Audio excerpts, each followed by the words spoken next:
Nous avons toujours vécu honorablement, fait des sacrifices pour respecter la loi. Ce sont des voleurs, des gens de mauvaise vie, des usuriers, des gens violents et impies. Et tu veux t'asseoir au milieu de ces gens qui passent leur vie en orgie et en perversion.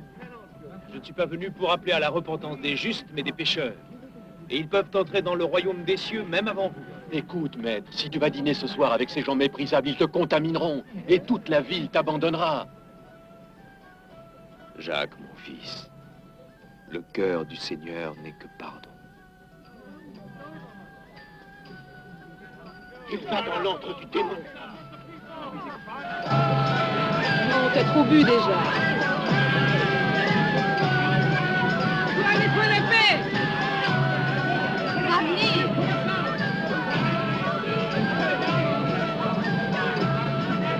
Jésus.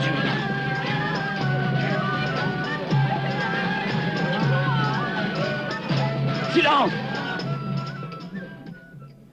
La paix soit avec vous.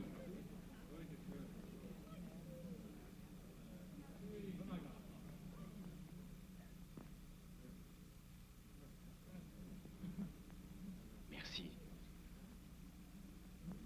d'être venu dans ma demeure. Rabbi, tu es le bienvenu. Je t'en prie, Rabbi.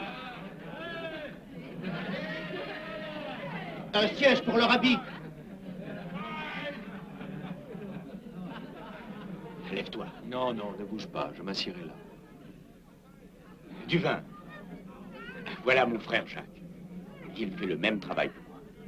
Rabbi, au nom de tous ici, je bois à ta santé. Attendez, j'ai une histoire à raconter. Asseyez-vous, asseyez-vous. Asseyez-vous et taisez-vous. Oui, oui, asseyez-vous. Il y avait un homme qui avait 2 fils. Un beau jour, le cadet de ses fils dit à son père, « Donne-moi la part de tes biens à laquelle j'ai droit. » Le père partagea ses richesses et tous ses biens entre ses 2 fils, et sans plus attendre, ce fils cadet partit pour un pays éloigné. Et là, il dissipa tout son bien en vivant dans la débauche. Or, peu de temps après cela, une grande famine s'abattit sur le pays. Le jeune homme se trouva dans le besoin. Il vint supplier un fermier de l'engager pour soigner ses pourceaux. Mais il avait tellement faim que même les cosses de caroube qu'il donnait au porc lui paraissaient un délice. Les gorées s'en régalaient, et personne ne lui permettait d'en manger. Alors, étant rentré en lui-même, il se dit, chez nous, chacun, même un serviteur de la maison, a du pain à volonté, et de tout en abondance. Tandis qu'ici, moi, je meurs de faim. Je vais retourner chez mon père, et je lui demanderai de m'engager comme serviteur.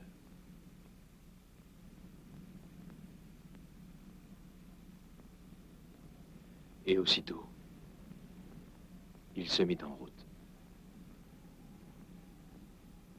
Et comme il était encore à une bonne distance de sa maison, de loin son père le vit qui venait vers lui. Et il fut profondément ému de compassion. Il courut vers son fils, il le serra contre lui et l'embrassa. Le jeune homme dit, « Mon père, j'ai péché contre le ciel et contre toi.